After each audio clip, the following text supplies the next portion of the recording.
Coming up next on In the City, crime stats for 2012 have been released, and we'll break down the numbers. Then we get up close and personal with Nancy Rainier of the Murfreesboro City School Board. Also, the local economy is looking up. We take a look at the 2012 Building Construction Activity Report. And finally, the city's Citizens Academy is in full swing. We'll check to see how the participants have received it. All this and more coming up on In the City.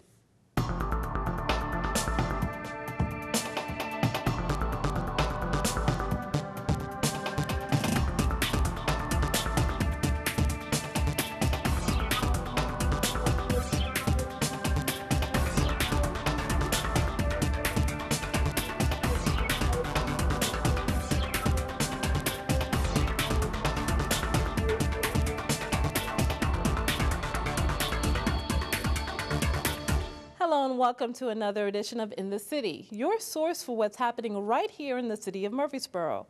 I'm your host, Fadia Patterson. The Murfreesboro Police Department released its annual crime stats report, which shows an overall decrease in Part 1 crimes in 2012. MPD Public Information Officer Kyle Evans provides a breakdown of that report. Every year, police departments across the United States gather all their crime statistics, all their data for each year about the types of crimes that are reported to police. The FBI categorizes these into different parts of crimes. And Part 1, which is the most serious crimes, are divided into 8 categories. This year, the Murfreesboro Police reported to the TBI, who will report to the FBI, that overall reports of Part 1 crimes reduced 8% for 2012 over the 2011 year. In 2012, we had reductions in property crime. That includes burglaries, which had a very significant reduction, larceny or theft, motor vehicle theft. We saw decreases in those areas, indicating that some of our efforts that we set forth the previous year to reduce those are working. We did see increases in some areas of violent crime. Homicide, for example, rose from 3 incidents to 4 incidents. Another area of increase where we saw was rape. We saw a very large increase of 30 additional reported rapes in 2012 over 2011. Now, this number by itself at first may seem alarming to some, but when we actually looked at the cases on a case-by-case basis, many of the victims were familiar with their attacker. And so we would offer the following advice for women to help keep themselves from becoming a victim. Number 1, use the buddy system. When you're going out, have a good time, but take a friend with you and watch out after each other. Don't let the other one leave with someone that they're not very familiar with, or if you've had too much to drink or whatever the case is, watch out after your friends. The Murfreesboro Police Department actually offers rape aggression defense classes. They're called RAD women classes several times throughout the year. Another area of increase is robbery. We saw a slight increase of 7% increase in robberies. This equated to an additional 9 incidents. The majority of the robberies that were reported to law enforcement were of individuals, meaning we didn't have a lot of businesses being robbed, which is typically what you would think of as a robbery. One area of crime that we saw an increase was assaults. And this could come in the form of domestic assaults or just physical assaults. Another stat that was reported had to do with fatal vehicle crashes. Murfreesboro also saw an increase in the number of fatalities reported on our roadways. And this number is really troubling, but it is consistent with statewide and nationwide trends. And it's something that we want to see reversed. We went from having 2 fatal crashes in Murfreesboro in 2011 to 9 in 2012. Several of these involved alcohol. Several involved speed being too fast. One actually involved a road rage situation. These are all preventable causes of death. Our officers are going to be out there looking for impaired drivers. They're going to be looking for speeding, reckless driving, and other things. So don't engage in those illegal activities, speeding, DUI, road rage. You could become a statistic if you choose to ignore those. MPD Chief Glenn Chrisman says his department works hard every day to keep the city safe. We are just very proud of all the people that work for Murfreesboro Police, all of our men and women, our police officers, our detectives, our police fire dispatchers, all of our support staff. They work tirelessly day in and day out, not only just delivering service to our citizens and visitors, but also doing everything that they can to try and reach out to people, provide answers, provide resources and assistance when they call the police. Chrisman adds, citizens play a big role as well in the city's goal of a better quality of life. Part of the reason that we enjoy such a great quality of life in Murfreesboro is because we have citizens that are actively involved in their community. They want it to be a great place to live and work and raise families, and so they regularly interact with their service providers, including law enforcement. And I think they take ownership, literally, of the quality of life in Murfreesboro when they do that, and I think that's very powerful.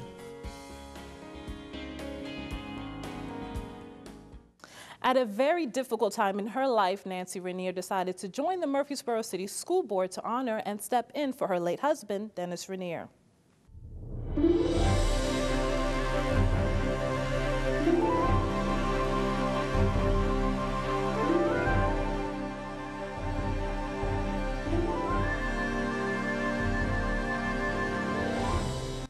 I'm Nancy Rainier, and I'm on the Murfreesboro City School Board. Awesome. Well, I think that the school board works really hard to make sure that our schools are doing what they need to be doing and be attractive to someone who might be moving to the area. I think that that's always been a selling point. Murfreesboro City Schools has always been in the forefront. You know, Dr. Jones, when he was here, instituted the ESP program, and that's kind of a national thing now where other school systems have before and after school care. We've just always worked hard. Our salaries have been good. We've attracted teachers. Being close to MTSU, we have lots of cooperation with them. So I think that we're just in the forefront in most areas. Just since January of last year, I was appointed after my husband passed away, and I asked if I could take his position. I think because of my background, I kind of know what goes on a day-to-day basis, and when there are questions or concerns as to a teacher aspect or what might actually happen in the school, I think I have a better perspective than perhaps someone who's never had that experience. It helps me to know, you know, my heart is with the children, my heart is with the teachers. I want the best for all of them. I think that we have good administrators now. We moved to Indiana when I was 4. I went to Ball State University. My claim to fame is I was there a few years after David Letterman, not while he was there, but he would come back and MC homecoming. And moved here, I'm trying to think what year that was, 1978, and been here ever since. I retired after 37.5 years of teaching, but I started in Indiana. When I got married, I was in Missouri. From Missouri, we went to Illinois and then came here, and I started in 1979 in Rutherford County. I taught at Las Casas with Larry Stewart as my principal. And I always thank Larry Stewart because he taught me how to speak Southern. That's what he said, he was going to teach me how to speak Southern, because I had quite a Yankee accent, supposedly. And then in 1981, Dr. Swick hired me to come into the city, and I taught first grade at Reeves Rogers, and then moved to Northfield when we opened Northfield and taught kindergarten, and then moved to 3rd grade there. When Dolores Doyle, or Dr. Doyle, became principal at Reeves Rogers, I went back there and taught kindergarten again. And then when she retired and Roseanne Barton became principal, I took her spot in 3rd grade. And then I was taking classes and got my master's in library science. So when we went to John Pittard, I became the librarian there. So I was there for 3 years, the first 3 years. It was wonderful opening that school. Now the way the city's grown, it's amazing. I think that I looked at some research the other day that said from 2000 to 2006, Murfreesboro grew 50%. So, and obviously it's grown a whole lot more since then. The census is so high, but we've seen lots of growth and lots of changes. The addition of the schools since we started with Northfield being one of the newer ones, and then Black Fox, Eagle, Cason Lane. So we're just moving right along. I think that I would like us to continue the way we're going now. We're working real hard at trying to attend to each child's needs more as an individual, instead of when you think of a classroom of children, they're not all the same. We have to work at their individual needs, and I think we're working hard to do that. We're improving test scores all the time. I have nothing but great respect for every teacher there. Of course, having just retired a few years ago, they're all my friends, and I'm just so proud of everything that they're doing. I'm proud of the kids. I'm proud of the administration. I think we're doing very well, and I think that that growth will continue through the next few years. If you'd like to see more of our interview with Nancy Rainier, please visit the city's YouTube channel. Rita Shacklett, director of the Linebaugh Public Library, tells us about some upcoming events and programs in February you definitely don't want to miss.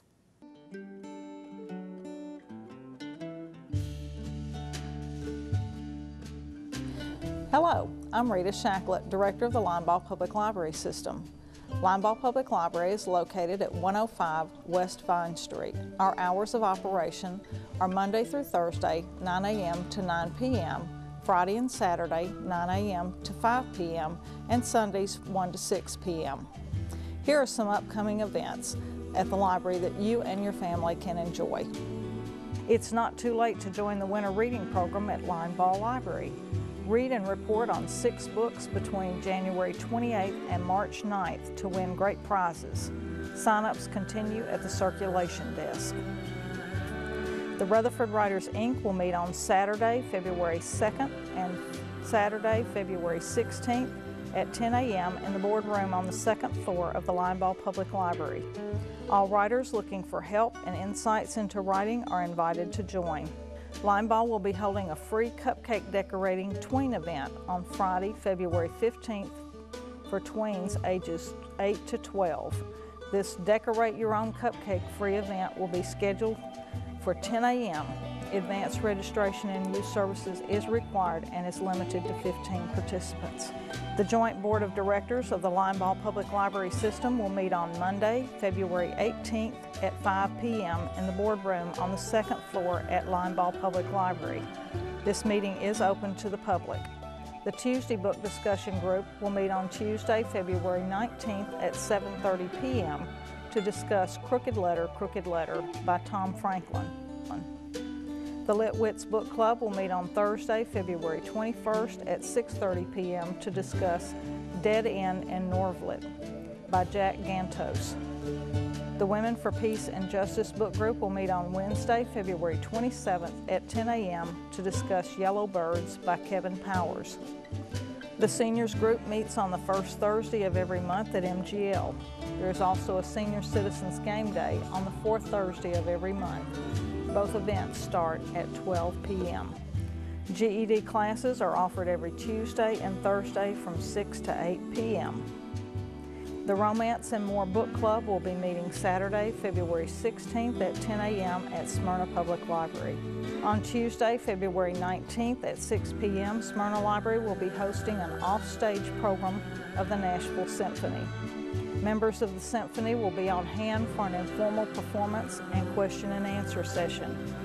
Join us for preschool story time at Eagleville Bicentennial Public Library on Tuesdays at 4 p.m. and step into the magical world of books.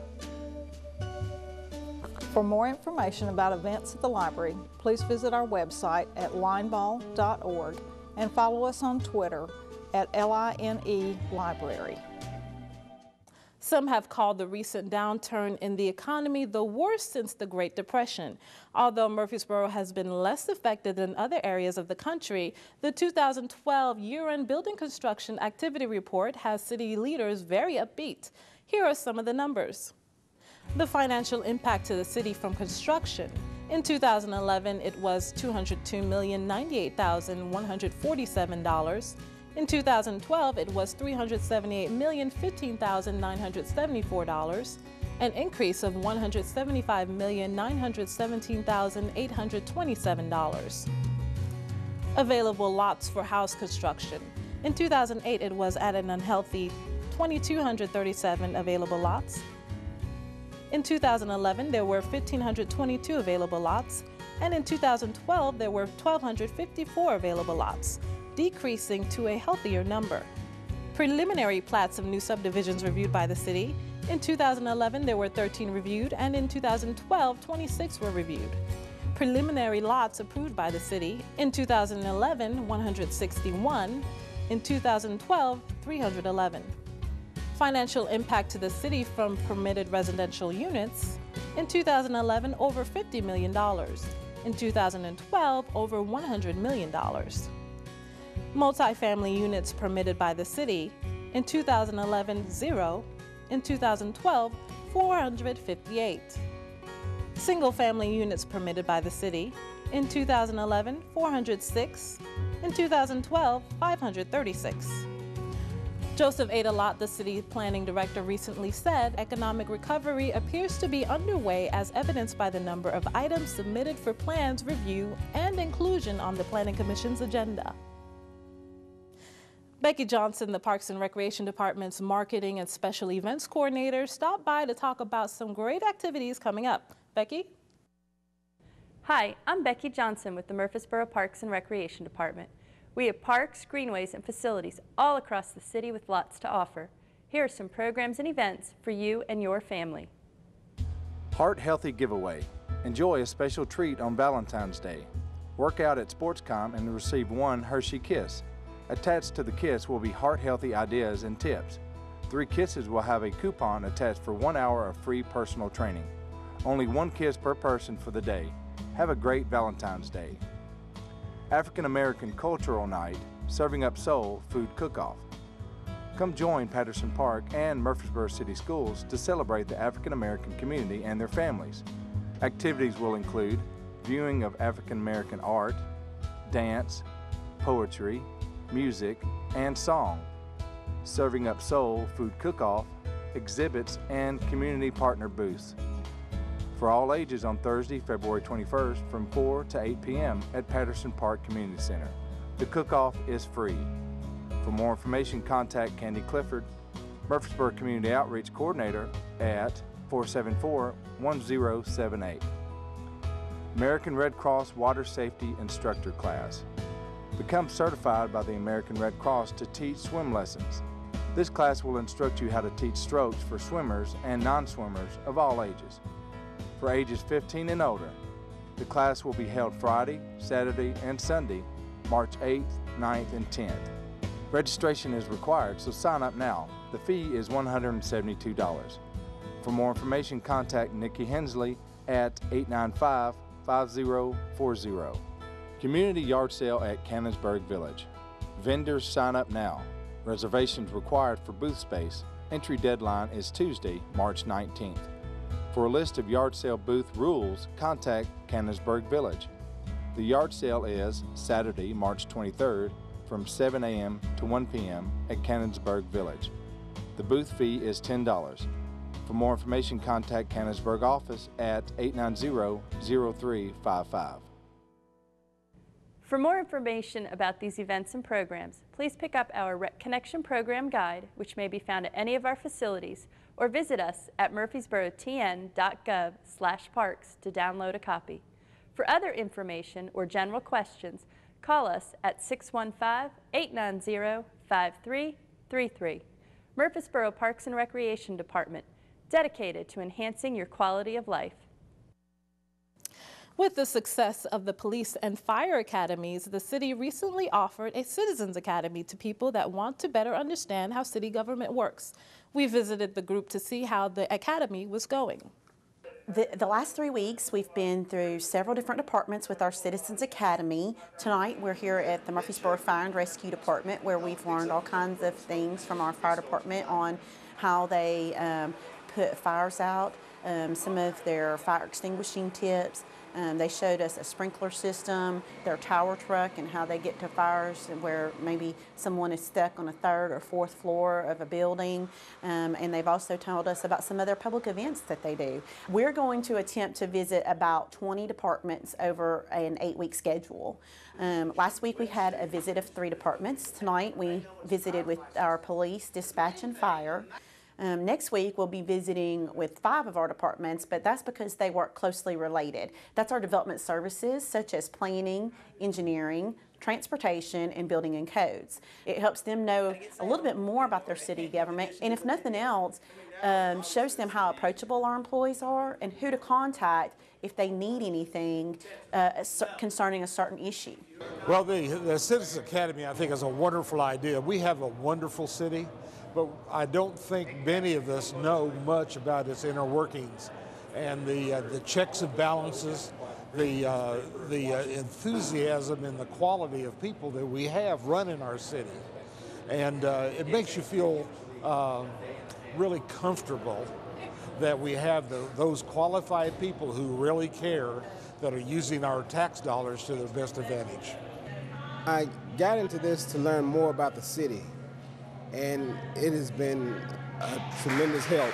I mean, it has enlightened me on so many things that I was not aware of. So that was the basic reason why I entered into this program. I've always had an interest in city government, how city runs, how it functions, and I got to know most of the head honchos, the department heads, and I know the council and the mayor pretty well. I wanted to find out the people behind the scenes who made things happen, and this was a great opportunity to do it, and it's been a very enjoyable experience, and I sure would recommend anyone who wants to have a good learning experience about the city and how it operates and what great challenges our employees meet every day and handle. What I have noticed from this class is that I really think there was a need for this in the community, because the number of questions, and they are asking really good questions, really shows us that they have a big interest in what we as city government do, and that this is an opportunity to bring them closer with city government, to really show them that there's so much more to what goes on behind the doors every day. And they obviously did want to know a lot. I'm really impressed with the thoughts that they have, their suggestions. They come to class well prepared to ask and to provide us comments on things that they would like to see us do or things that they think we could do better.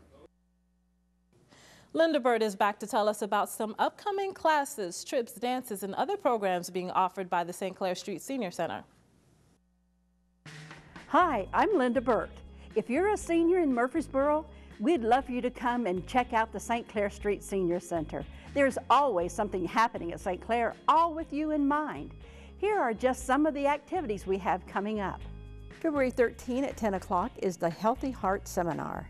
Dr. Robertson is a cardiologist who will speak to us about basic cardiology and heart health. February 14 at 9 o'clock is the Valentine Party. We're painting the center red hot for Valentine's Day, featuring Yankee Girl and Hearts Bingo. February 15 at 5 o'clock, the seniors leave for Lamplighter Theater in Smyrna. The play is The Last Train to Nibrock. This is going to be your new favorite play. We will stop at Hickory Falls to eat before the show. Be sure and come to the Senior Center to sign up for the trip. If the trip is full, be sure and put your name on the waiting list in case someone cancels. We will call from the waiting list. February 18, St. Clair Street Senior Center will be closed for President's Day. February the 21st at 11:30 is the Lunch and Learn educational series. Reba McBride will be speaking about planning for the end-of-life care. Be sure and sign up for this event. February the 22nd at 9 o'clock is Morning Chat with an Officer. Sergeant Cunningham gives insight on locks and alarms for your protection. February the 22nd at 11:30, we are having a heart party. A healthy lunch will be provided, along with entertainment and information about having a healthy heart. You must be signed up to enjoy this party. The AARP tax consultants are again preparing taxes this year. Call the Senior Center at 848-2550 for an appointment on Tuesday, Wednesday, and Thursday. A reminder that when Murfreesboro City schools are closed due to bad weather, the Senior Center will be closed. A reminder, beginning March 1st, 2013, the federal government will no longer print and mail paper checks. If you receive a government check, payment will only be made by direct deposit to a bank account of your choice. If you do not have a direct deposit, you will receive payments through the Direct Express Card program. If you have any questions about Medicare or other senior benefits, contact Dee Brown at the Senior Center. Our annual General Jackson Showboat trip is scheduled for May 14 and 15. We are taking reservations now. If you would like to enjoy a great day of food, entertainment, prizes, and a cruise down the Cumberland River, then sign up for the General Jackson Cruise. We'd love for you to come and be a part of what's going on at St. Clair Street Senior Center. If you'd like to join us and sign up for classes, trips, and events, we're located at 325 St. Clair Street.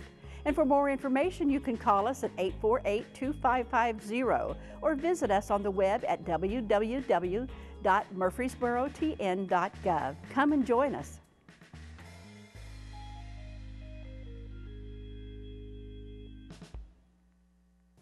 In order to honor friends of the City of Murfreesboro on Facebook, we present City TV's Facebook Friend of the Week. This week, it's Mike Pirtle. You too can be our Facebook Friend of the Week by liking us after you type in City of Murfreesboro on the Facebook website, or you can click on the Facebook link on the city's website at www.murfreesborotn.gov. In other news, properly installing a child's car seat is crucial to a child's safety while riding in any vehicle. The Murfreesboro Fire and Rescue Department held its inaugural child seat inspection to help parents in Murfreesboro protect their most prized possession. If you're a parent traveling with children, installing a car seat is a necessary part of your routine. But what if what you thought was correct was in fact wrong? Overall, the average misuse rate is 4 out of 5 seats. There is something wrong. 1 or 2 of those may be something small. A lot of times it's something very significant that would keep that seat from protecting the child the way it was supposed to. To alleviate any doubts, mothers like Carrie Beth Catron stopped by a child safety seat checkpoint at Murfreesboro's Fire Station number 2. Honestly, the 2 of my most valuable possessions are my little girls, so I wanted to make sure that they were being safe while we were in the car.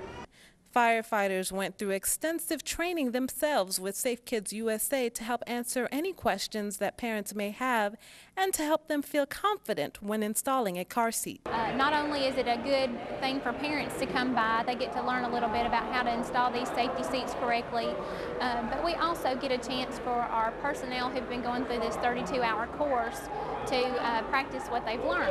As motor vehicle crashes are actually one of the leading causes for death for small children, it's really great to be able to offer a national standardized child passenger safety seat class here in Murfreesboro. The Murfreesboro Fire and Rescue Department is hoping to cut the number of deaths through education. The things that we find that are incorrect, we point out to the parents and have them actually correct the things that are wrong. Some common mistakes include loose harnesses, and it's recommended that a newborn's car seat should be rear-facing. The safest place for any child under the age of 13 is in the back seat of the vehicle. Experts recommend that you check the manual to find out the expiration date of the car seat so that you don't use it past that date. And booster seats are an absolute must. You really do still need to use a booster seat. We have one of the strongest booster seat laws in the state of Tennessee, which is really fantastic, but I think a lot of folks don't really understand that or know that in our state, children until the age of 9 or until they hit 4'9" have to remain in a booster seat. So we spend a lot of time just on that education, making sure folks really understand what the Tennessee Child Passenger Law says. For City TV, I'm Fadia Patterson. For more information about child seat inspections, please call MFRD headquarters at 893-1422. As always, our goal here at Murfreesboro City TV is to provide you with local city information 24 hours a day. So if you want to find out what's happening right here in your town, pick up a copy of our program schedule at the Linebaugh Public Library, St. Clair Street Senior Center, or the city's website at murfreesborotn.gov. If you'd like a copy via email, just send the request to citytv@murfreesborotn.gov. Remember, on the city's website, you have city programs and meetings right at your fingertips. And the City TV channel is streaming live 24 hours a day at www.murfreesborotn.gov. In addition, please visit us on YouTube as we offer a wide variety of programming just for you. Until next time, I'm your host, Fadia Patterson. We'll see you soon in the city.